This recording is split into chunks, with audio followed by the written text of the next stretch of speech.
નમસ્કાર દર્શક મિત્રો, આપ જોઈ રહ્યા છો પંચાયત સમાચાર 24। હવે જોઈએ અગત્યના સમાચાર। દાહોદમાં કોંગ્રેસના અગ્રણી નેતાઓ ચેતર વસાવાની હાજરીમાં આમ આદમી પાર્ટીમાં જોડાયા। આદિવાસી પટ્ટામાં આપની પકડ મજબૂત।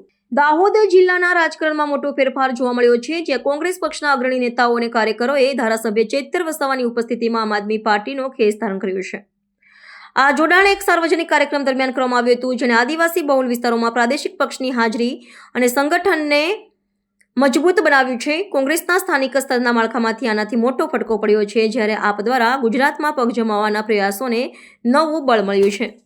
આ જોડાણનું મહત્વ એ છે કે જે નેતાઓ આપમાં જોડાયા છે તેઓ દાહોદ જિલ્લાની વિવિધ સ્તરની પંચાયતો અને પક્ષની શાખાઓમાં સક્રિય પદ ધરાવતા હતા। આનાથી સ્પષ્ટ થાય છે કે આમ આદમી પાર્ટી આદિવાસી સમુદાયના અવાજને બુલંદ કરી રહેલા ચેતર વસાવાને આગળ ધરીને ગુજરાતના આદિવાસી પટ્ટામાં કોંગ્રેસના પરંપરાગત મતદાર આધારને હસ્તગત કરવા સક્રિય છે।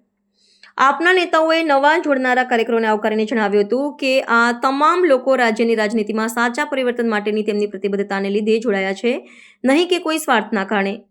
કોંગ્રેસ પક્ષ દ્વારા આ પગલા પર નિરાશા વ્યક્ત કરવામાં આવી છે। જો કે પક્ષના પ્રવક્તાઓએ આ જોડાણને તુચ્છ ગણાવીને પક્ષના મૂળ સંગઠન પર કોઈ અસર નહીં થાય તેમ જણાવ્યું હતું। બીજી તરફ ચેતર વસાવાએ આના નેતાઓના જોડાણને સકારાત્મક સંકેત ગણાવ્યો છે અને જણાવ્યું છે કે હવે તેમનો પક્ષ ગુજરાતમાં ભ્રષ્ટાચાર મુક્ત શાસન સ્થાપિત કરવાના ઉદ્દેશ્ય સાથે તમામ ચૂંટણી એકલા હાથે લડશે।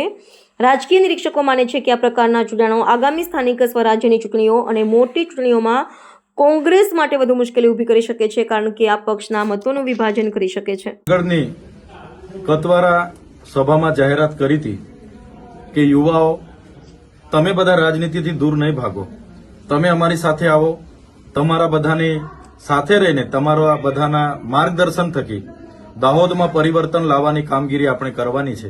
ત્યારે એનાથી પ્રેરાઈને અમારા દાહોદ જિલ્લાના સૌ સન્માનીય મુરબ્બીઓ આજે અમારા હસ્તે આમ આદમી પાર્ટીમાં જોડાય છે એવા કોંગ્રેસના તાલુકાના યુથ પ્રમુખ સુનિલભાઈ બારિયા, કોંગ્રેસના ઉપ યુથ પ્રમુખ એવા અનિલભાઈ ડાંગી, સાથે કોંગ્રેસના તાલુકાના મંત્રી એવા બારિયાભાઈ સુનિલભાઈ બારિયા, કોંગ્રેસના યુથ મંત્રી એવા રાકેશભાઈ, સાથે આદિવાસી પરિવારના સ્થાપનાથી લઈને હમણાં સુધી જેમની મજબૂત કામગીરી આ વિસ્તારમાં હતી, બાપ પાર્ટીનું જેઓ નેતૃત્વ કરતા હતા એવા કમલેશભાઈ હટીલા પણ આજે અમારી સાથે જોડાય છે। સાથે ભાજપમાંથી વર્ષોથી ભાજપમાં જોડાયેલા હિરજીભાઈ માવી અમારી સાથે જોડાય છે। સાથે પ્રકાશભાઈ અમારી સાથે જોડાય છે। લીમખેડાથી મિતેશભાઈ પ્રજાપતિ અમારી સાથે જોડાય છે અને દાહોદથી મુસ્લિમ સમાજના આગેવાન શાહરૂખભાઈ પણ અમારી સાથે જોડાય છે।